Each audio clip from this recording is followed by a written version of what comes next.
Bueno, Helio, yo no sé qué vas a decir, pero te va a ser difícil seguir a Charito.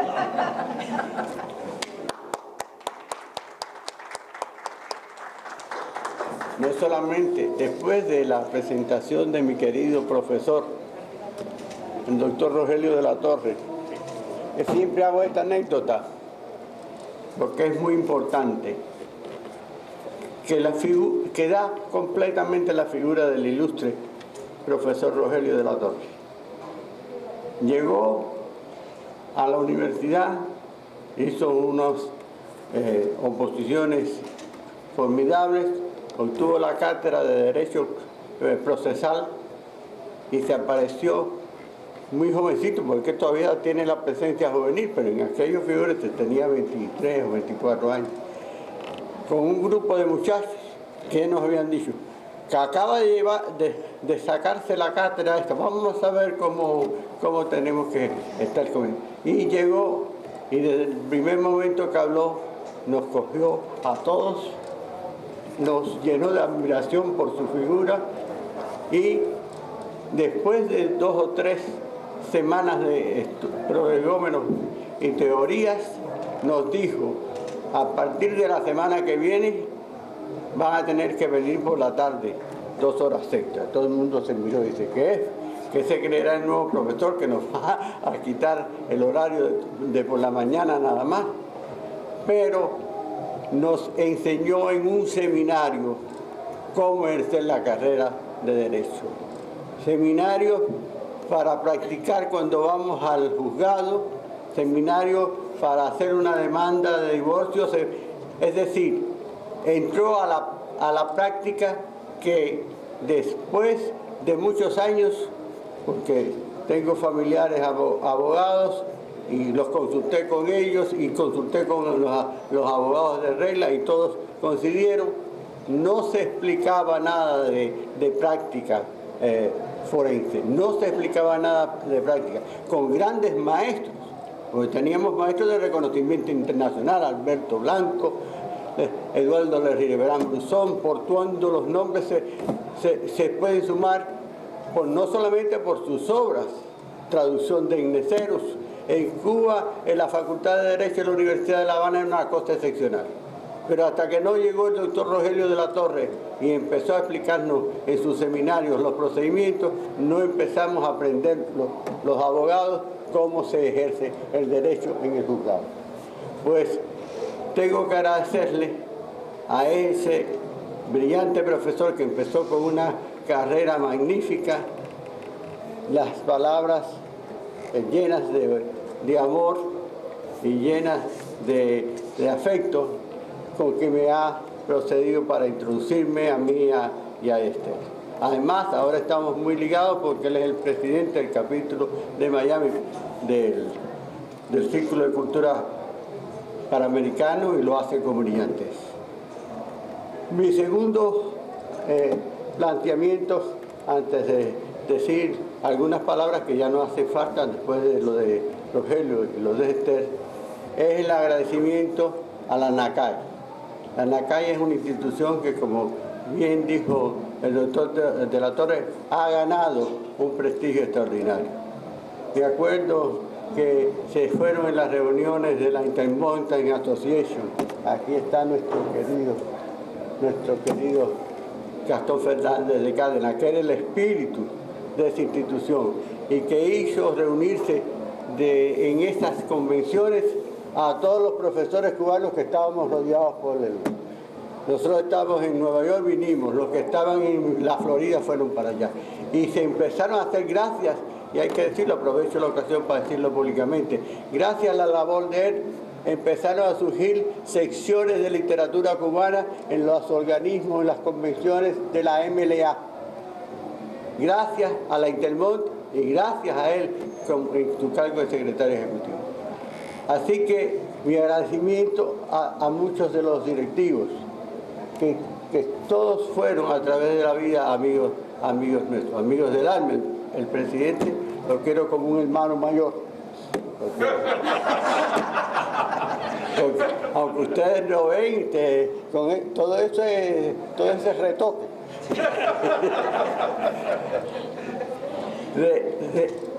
mi querido Eddie. Es decir, no empiezo a mencionar porque, como decía Oscar Fernández de la Vega, y aquí es una anécdota personal. La primera conferencia que di se la preparó la State University of New York, y se hizo sobre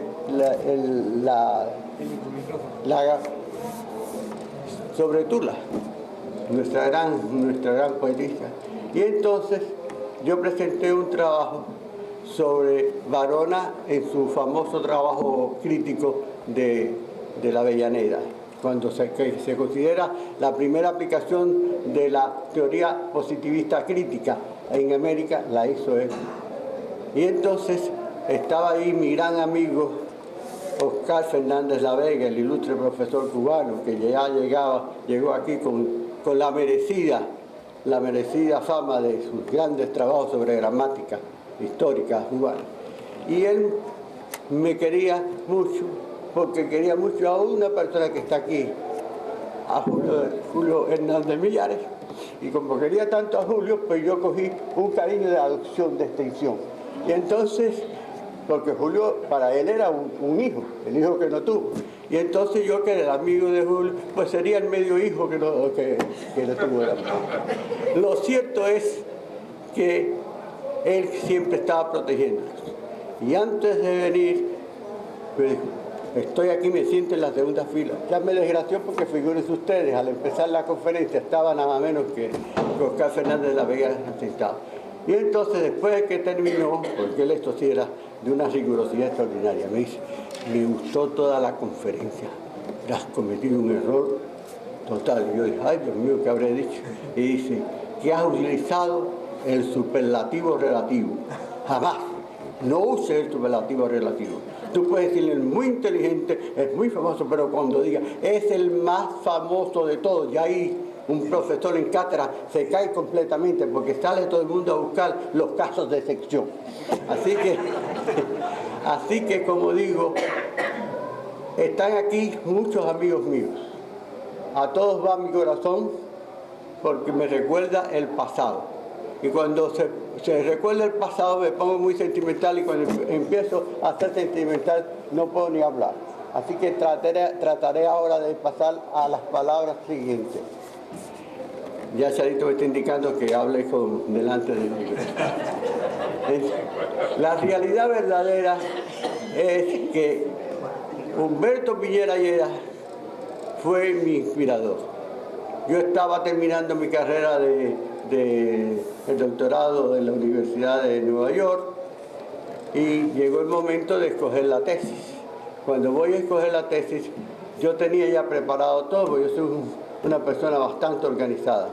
De todas las cualidades, la única que me reconozco es la de todo que organización sí tengo. Que a veces ponía a Julito de mal humor la capacidad organizativa mía.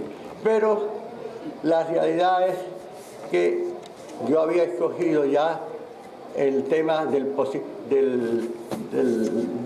Lobeira y de todo el movimiento realista naturalista, porque nos habían dado un curso especial en que cada uno escogía un tema para prepararse supuestamente para la tesis. Yo cogí el naturalismo y hice un trabajo grande y leí más de lo que tenía que ser asignado y demás. Y cuando llegó el momento, ¿a quién va usted a escoger como director de la tesis? Y yo le dije, no, el doctor Humberto Piñera Lleras. Para mí fue un descubrir el mundo de la cultura cubana cuando ese hombre empecé a coger los cursos con él y los cogí todos. Es igual que como si hubiera estado la doctora García Tudurí, lo hubiera cogido todos con ella. Pero entonces viene, bueno, pues vaya mañana que tiene escogerlo, porque ahora tiene necesidad. Bueno, me aparecí en la oficina del doctor Piñera, sonriente, y me dijo, bueno, tenemos que coger el texto de la conferencia. Digo, sí, no te precipites más. Yo considero que tú debes hacer una tesis sobre Varona, Enrique José Varona. Yo me quedé azorado. Yo le dije, doctor, yo he estado hace un año preparando un curso que era de 6 puntos en vez de 3, preparando los 6 créditos para hacerlo sobre la novela naturalista, y Carlos Lobeira, y he leído todo. Me miró así, y dijo, ¿usted quiere ir a hablar sobre Carlos Lobeira y el naturalismo? Pues sepa usted que yo lo había pensado y lo había designado para que me haga el primera tesis de Varona que voy a dirigir, porque me pasé los años en la universidad y no escogí el que yo quería escoger para que me hiciera la tesis, y he estado ya 4 años en esta universidad y no acaba de estudiar, y cuando usted vino, como usted es tan organizado, pues yo creo, esta es la persona perfecta para que coja el de Varona.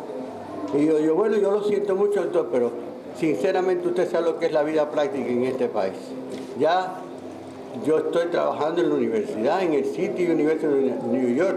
Me han dado, no, pues usted tiene un doctorado de Cuba, sí, pero aquí las cosas hay que hacerlas por orden. Me ha dicho el decano que tiene que terminar en el tiempo normal, ¿no? Pero en 2 años tiene que terminar, porque aquí los requisitos son que se ha hecho una cosa de que lo han nombrado usted instructor. Yo entré en instructor para inmediatamente subirlo al de profesor asistente. Y yo le dije, ay doctor, yo me crea un gran problema. El problema no se lo está creando, el problema no se lo está creando por eso, el problema se lo está creando por no hacerle el de Varela. Bueno, me dijo, en definitiva, hable con Esther, usted verá que Esther le da buenas razones. Pero yo creo que usted debe hacerlo el de Varela. Si quiere hacerle el de naturalismo, lo hace. Hay aquí profesores de narrativa muy buenos, el doctor Colman, una serie de gente que lo quiere mucho también, así que puede hacerlo. Bueno, yo me fui para casa de lo más triste, y cuando llegué y le conté el cuento a Esther dijo, no, tienes que hacerlo sobre Varona, porque Varona es una figura central, y además el doctor Piñera, si te ha escogido para hacer el Varona, tú no le puedes hacer eso. Y entonces fui para allá y le dije bueno doctor, yo voy a hacerlo de Varona. Te lo dije Esther, ¿verdad? Le dije, no doctor, Esther me habló y me confesó.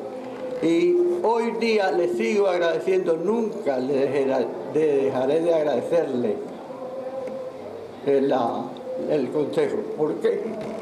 Porque es la figura central intelectual, la figura que hizo el estudio de la cultura cubana. Porque Antonio Bachiller y Morales escribió el primer libro sobre Cuba. Esas notas sobre el origen de la cultura cubana es una cosa excepcional. Bien decía Rosita Bella que estaba ahí la primera manifestación de los estudios bibliográficos, y estaba ahí la primera manifestación de la historia de la cultura. Pero lo cierto es que como hay muchas de las grandes figuras cubanas del siglo XX, Varona es un hombre que estudió toda la cultura cubana, que la clasificó, que con su visión positivista empezó a aplicar las técnicas europeas, Hipólito Taine, Brunetière, todas las grandes expresiones de la escuela psicobiográfica, todas las grandes expresiones de la escuela positivista, todas las grandes escuelas de las distintas escuelas de estructuras, del estructuralismo, todo eso vinieron en una evolución partiendo de la crítica científica de Varona. Y Varona fue un hombre que se preocupó extraordinariamente sobre la cultura cubana y sobre la cultura hispanoamericana y sobre la cultura europea. Era un hombre cargado de sabiduría. El estudio sobre Varela, de Varona, es una de las cosas más extraordinarias que hay. A mí me abrió un mundo que me fascinó, y siempre la he agradecido en el mundo. Y toda mi obra ha sido orientada a la captación de que la ensayística cubana es una de las ensayísticas más poderosas que es una de las ensayísticas más cultas, es una ensayística llena de humanismo. Cualquiera de los autores que he tocado en mis libros tocan todas las ciencias. Mercedes García de Turí fue doctora en Derecho, doctora en Ciencias Sociales y Derecho Público, doctora en Filosofía, doctora en Pedagogía. No hay unos estudios más grandes sobre psicologías del doctor Agramonte. Era la cátedra de Sociología, pero sabía Psicología, sabía Historia, es decir, todas las características. Y se está saltando. Usted puede citar a cualquiera, a Jorge Mañás. ¡Qué grandeza, qué humanismo! Se estudió en Harvard, ¿verdad? Estudió en la Sorbona, estudió en Harvard, la Sorbona y la Universidad de La Habana. Pero era un hombre de una universalidad porque se nutrió en las fuentes del humanismo. Siguió la tradición de Varona, de Varela, de todas las grandes, de Martí. No hay una figura. Martí fue un genio, pero además de ser un genio fue una figura excepcional, pero un gran lector. Un gran lector. Varona dictó las famosas conferencias positivistas, las 3 conferencias, psicología, sociología, las dictó sin tener títulos. Él decía así, el bachillerato, los escolapios los saqué. Ahí están las escuelas pías que hay que anotar. El bachillerato, pero fuera del bachillerato, él fue y fue a la universidad y lo que se llama por exámenes. Y recorrió todos los sitios y obtuvo su doctorado en filosofía, porque los doctores españoles, aún con sus posiciones radicales, dijeron, saben más que nosotros. Este es un hombre de una cultura excepcional. Es una de las características. Es decir, encontré, estudiando a Varona, sobre lo que estudió Varona, los sucesivos autores de Varona, la grandeza de nuestra ensayística. Una ensayística que hizo, digo yo en mi libro modestamente, pero hizo primero una función iluminadora, porque trajo a Cuba todas las ideas de los distintos movimientos. Las ideas, Varona trajo desde luego las ideas positivistas, pero surgieron cada uno de los autores importó a través de esos años las ideas nacientes en aquella época. Mañás, un ejemplo, y cito algo para el siglo XX, Mañás trajo en su idea del Quijote, en su famoso estudio sobre el Quijote, nuevas aportaciones sobre la naturaleza de la obra y el valor del Quijote, que muchos se empezaban a estudiar por la importancia lingüística del Quijote, pero Varona entró al significado. El quijotismo no es más que la manifestación espiritual española, la manifestación espiritual de Cervantes, el genio que impone necesariamente a toda la literatura española de un movimiento espiritual poderosísimo. Es decir, gracias a estos estudios me vi de cuenta poco a poco lo que otros ya muchos años antes desde luego habían visto. Pero lo que he tratado es de hacerlo más imperiosamente porque este momento es un momento histórico muy importante. El gobierno cubano desde su instauración trató de desaparecer el pasado. El pasado no existió. ¿Por qué?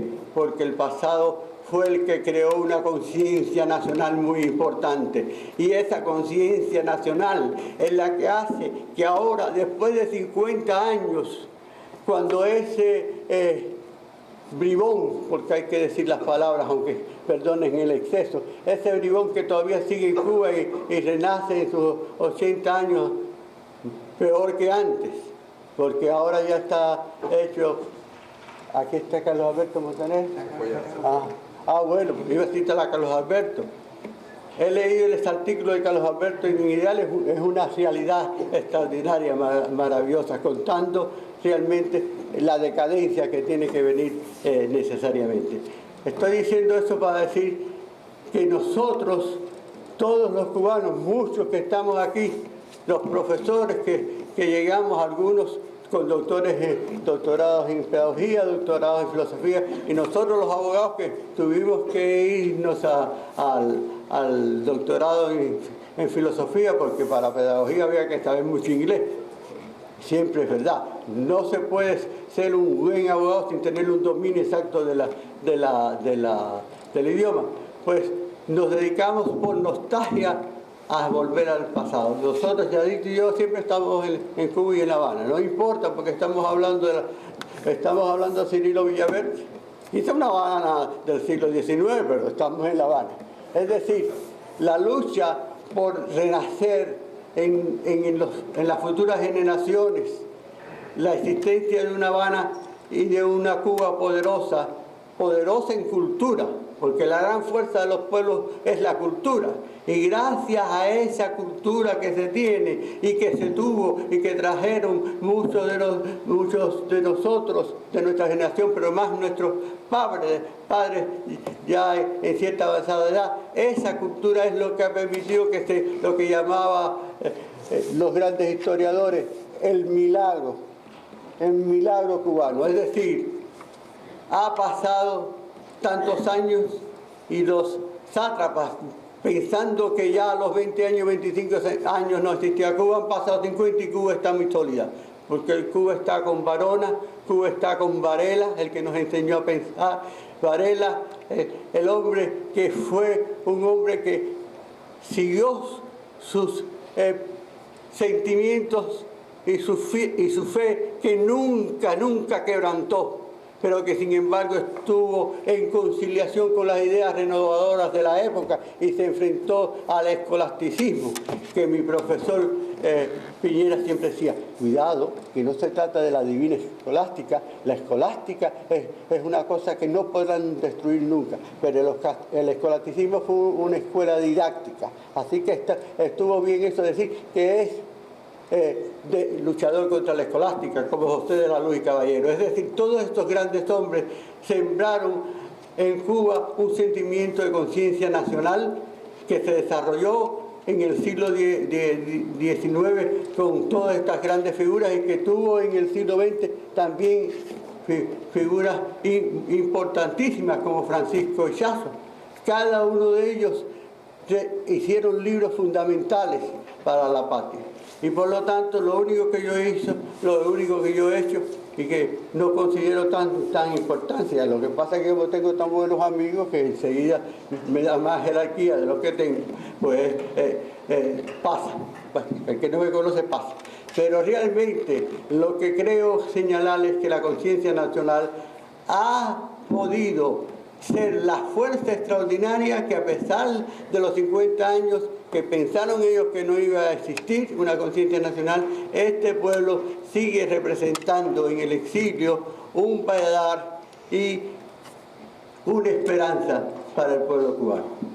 Yo le doy las gracias a la ANACAI, sé y lo agradezco, que tengo tantos grandes amigos en esta institución. Doy gracias a todos los que están aquí. Y yo le estaba diciendo a Esther ahora, antes de que nos llamaran, yo decía, esto es maravilloso. Tengo aquí representantes de compañeros de estudio de toda mi vida. Aquí, hasta de la escuela pública. El internacionalmente conocido Lazarito Fresquito Fresqué, estuvo conmigo en la escuela pública. Y así puedo mencionar el Instituto de La Habana, puedo mencionar la Universidad de La Habana, y puedo mencionar hasta Rocket University y New York University. Fíjese usted, si las 5 instituciones, esa presencia de tan buenos amigos me llena de satisfacción. No le doy las gracias a cada uno públicamente, porque realmente temo siempre a Oscar, ya muerto, que me recuerde desde allá, desde el cielo me diga, acuérdate de usar el superlativo absoluto, pero jamás el superlativo relativo. Así que por eso no menciono nombres. Muchas gracias a todos ustedes, muchas gracias a la ANACAI.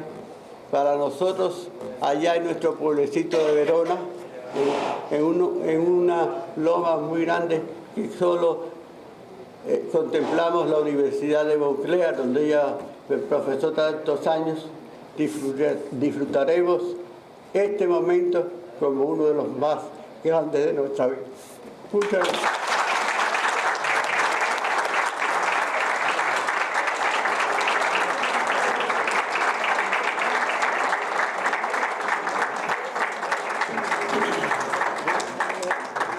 Bueno, ya sabemos quién es el que manda en la casa.